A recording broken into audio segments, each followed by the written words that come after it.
Minta harta, harta, resikonya bangkrut dulu. risikonya bangkrut. Minta pasangan, Minta minta pasangan, resikonya risikonya dikhianati dulu. dikhianati dulu. Mm-mm.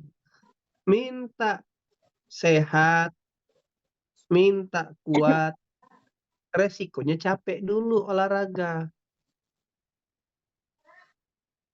Tak terkecuali minta ikhlas, resikonya difitnah dulu. Nah itu, betul nggak kira-kira? Ada yang ngalamin? Ada Betul. Kiai, Eh, ngalamin Kiai. itu Ada. sudah Allah Banyak Kiai. banyak. Allah tuh tidak menyebutkan. Jadi ayat-ayat Quran tuh ada yang muhkamat jelas. Kalau yang putra. Ayat-ayat Quran tuh ada ayat muhkamat jelas. Misalkan tidak boleh ini, tidak boleh itu, nanti kayak gini, gitu lah dia. Tapi ada yang mutasyabihat, tersirat dan butuh ditadaburi kawan-kawan. Ya salah satunya proses meminta tadi. Nah, proses minta, kau minta harta, aku bangkrutkan dulu, kata Allah. Kau minta istri, aku buat patah hati dulu. Kau minta sehat, ya kau sakit dulu. Kenapa sih Allah buat demikian? Ayo coba. Kenapa Allah buat prosesnya demikian? Kenapa lah kira-kira? Untuk menguji keimanan kita, Bi. Oke, alhamdulillah. Apalagi kira-kira? Biar bisa merasakan. Biar bisa merasakan apa? Untuk bisa bersyukur, Bi. Oke, alhamdulillah. Bersyukur untuk menguji. Betul, apa Biar lagi? kuat mentalnya, Abi. Apa? Biar kuat mentalnya. Biar kuat mentalnya. Ada enggak manusia yang begitu minta dikasih terus? Ada enggak kira-kira? Ada. Siapa namanya? Bang Fir. Bang Kor. Yang Fir'aun. Korun. Begitu dia dapat sombong. Betul enggak? Ini analogi kemarin. Kalau antum lihat live-nya saya sama Ustadz Berry. Ini handphone. Nah, ini handphone nih. Nah, begitu handphone ini saya kasih ke Bunda Ratmi, maka apa Bunda Ratmi bilang ketika saya kasih handphone? Bunda Ratmi bilang apa? Terima kasih, Abi. Terima kasih. Oke, tapi hal yang sama, ini handphone, oke, saya pegang begini, lalu Bunda Ratmi ambil gitu loh. Tadi saya kasih, posisinya sama, tapi yang keduanya diambil. Akhirnya dipegang sama dia. Nah, maka apa bedanya? Bunda Ratmi akan mengatakan dia bisa punya handphone karena dia yang berusaha. Betul nggak? Itu kan usaha saya ngambilnya, saya yang kerja keras. Bedanya apa kira-kira dengan proses pertama dan kedua? Lupa bersyukur.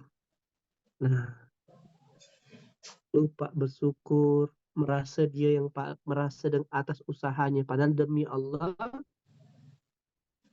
Bunda Ratmi dikasih atau mengambil tadi, kalau Allah tak izinkan tak terjadi. Jadi kalau memang sudah waktunya handphone ini adalah sudah waktu Bunda Ratmi ganti handphone, Allah punya 1 juta rencana. Rencana pertama ya dari gajinya, dari bonusnya. Rencana kedua dibelikan anak-anaknya. Berarti kan beda tuh. Yang satu Bunda Ratmi ngerasa ini handphone aku, kerja aku, bonus aku. Tapi yang kedua Bunda Ratmi akan mengatakan makasih ya nak.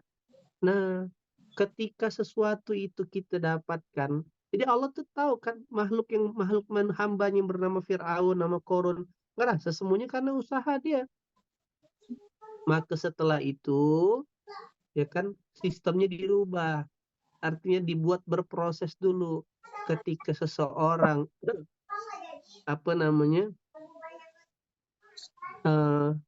berharap sesuatu, maka skemanya adalah dia dites Allah dulu. Jadi mau kaya dites bangkrut dulu. Biar apa? Biar ketika kaya dia tidak sombong. Dia tahu ada orang-orang yang susah, tidak punya uang, dan dia akan mudah berbagi. Berharap punya istri, diuji patah hati dulu. Biar ketika sudah punya istri, dia bersyukur. Alhamdulillah, ya kan?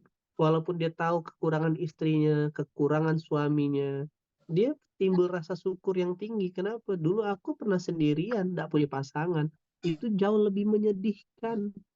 Gitulah dia. Sendirian, tidak punya pasangan, malam minggu, ya kan? Itu lebih menyedihkan. Gitulah dia. Astagfirullahaladzim, astagfirullahaladzim, astagfirullahaladzim. Langsung istighfar di bawah dia. Nah, oke. Nah, maka sama begitu kawan-kawan pengen menyerahkan diri sama Allah. Kadang tuh episodenya yang datang justru kan di sini antum menyerahkan diri dan berbuat baik. Allah kan janjikan tuh tidak ada rasa takut dan tidak ada sedih hati. Sebaliknya di awal. Kok aku menyerahkan diri dan berbuat baik?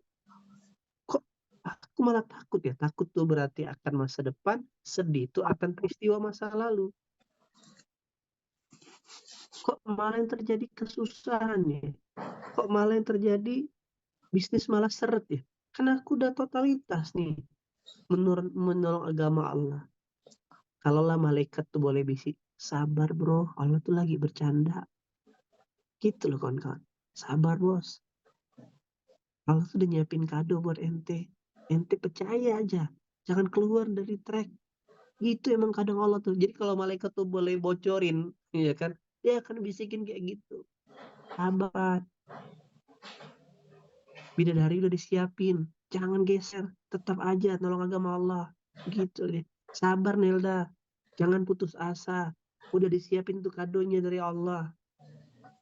Dan kan gitu. Coba. Ketika Rasulullah, para sahabat minta surga, apa yang dihadirkan Allah? Tanda kutip, neraka dulu kan. Perperangan, orang yang membenci, orang yang memfitnah, orang yang membunuh. Jadi kalau mana surganya nih? Mana ketenangannya nih? Nyambung polanya kawan-kawan. Itulah kenapa untungnya ada ayat yang lain yang Allah bocorkan. Ini cuma senda gurau, cuma main-main. Jangan serius-serius. Maka apapun dalam proses. Jadi kalau untuk dunia dan keinginan kita, itu tuh kita tuh jangan serius-serius benar, kawan-kawan. Itu tuh main-main. Tapi kalau untuk akhirat, untuk agama Allah, itu penting kita serius. Makanya saya bilang ke kawan-kawan kan, cepat, lebih baik cepat, yang penting selamat. Coba ulangi. Lebih baik cepat, yang penting selamat. Kan orang kan bilang kayak gini, tak apa-apa lambat, yang penting selamat. Kalau saya enggak, lebih baik cepat, yang penting selamat. Kok gitu Abi? Karena Qur'annya menjelaskan demikian. Mana surat 3 133. Apa kata Allah? Bersegeralah kamu mencari ampunan dari Tuhanmu. Kenapa cepat? Harus cepat, yang penting selamat. Kita tak pernah tahu, bosku. Malaikat maut tuh jalan terus, nongkrong terus dia. Gimana kisah Vio? Tuh kemarin ada jemaah kita, teman kita di Pekanbaru. 2 hari yang lalu mengantar istrinya ke rumah sakit karena GERD. Berobat ke rumah sakit. 2 hari kemudian dianya habis tidur malam, paginya meninggal. Istrinya sehat. Coba lihat. Nah, kenapa kita harus lari, harus bergegas? Kenapa? Karena ampunan ini mahal. Sementara malaikat maut sedang patroli terus kemana-mana. Nah, itu kenapa kalau antum lihat ABN dari Pekanbaru pindah lagi ke Bandung, dari Bandung balik lagi ke Bogor, dari Bogor pindah lagi Pontianak, Pontianak geser ke Makassar. Minta sama Allah. Jadi begitu saya doa yang tadi saya ajarkan teman-teman saya lambungkan, itu betul-betul keliling, dipakai badannya sama Allah. Itulah dia. Oke. Tanya Pak Wardi. Pak Wardi kan sekarang sedang pesantren kilat, ya kan?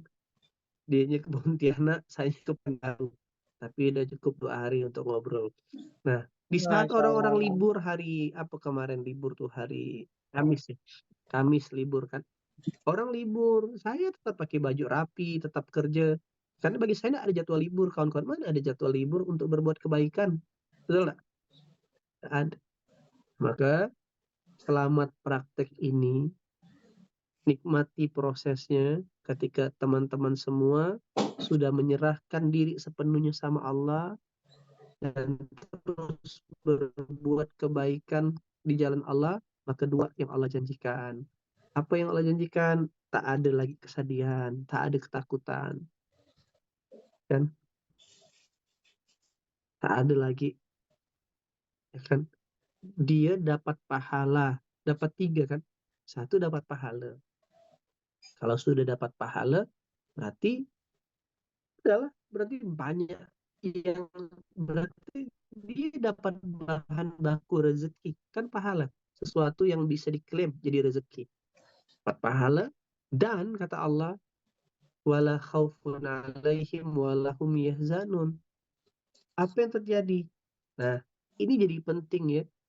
Kenapa disebutkan Allah juga tidak ada rasa takut? Maka tidak ada khawatir dia akan masa depan besok mau tinggal di mana, ya kan? Diputuskan hijrah, dia tidak khawatir istrinya makan apa, karena mungkin istri sudah bekerja di pejabat, ya kan? Dia tidak usah pusing anaknya gimana, dia tidak lagi takut rumahnya di mana, karena dia udah percaya, masa sih Allah tidak kasih aku rumah, masa sih Allah tidak kasih aku kendaraan.